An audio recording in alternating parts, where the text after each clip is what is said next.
if I could point out, it's not just a terrible habit, just because as a human being, it's a terrible habit to speak down to anybody. I mean, that's unkind. That's training yourself to be an unkind, mean person. Nobody wants that, right?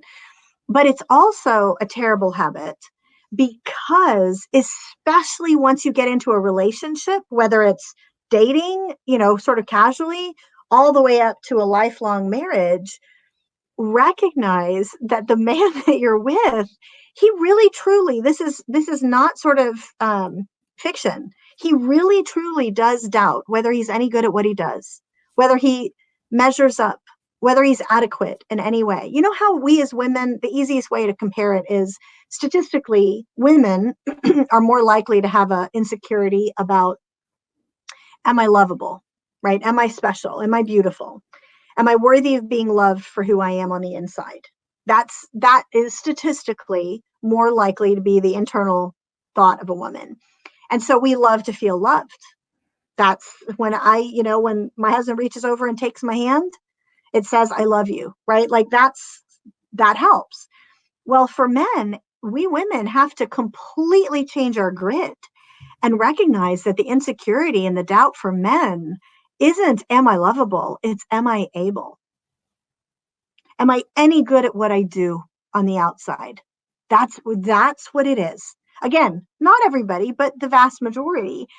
And so he's just like, you're looking to feel loved and cherished. He's looking to feel like you think that he's got something going on, that you need him, that you admire him, that you appreciate what he does.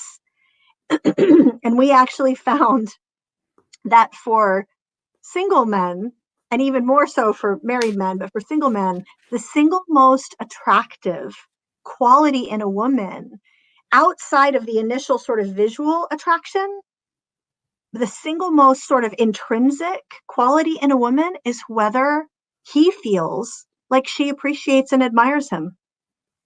That is the single most thing. You're talking about, a woman that you've, I don't know, met at the office and you're kind of nervous to approach her.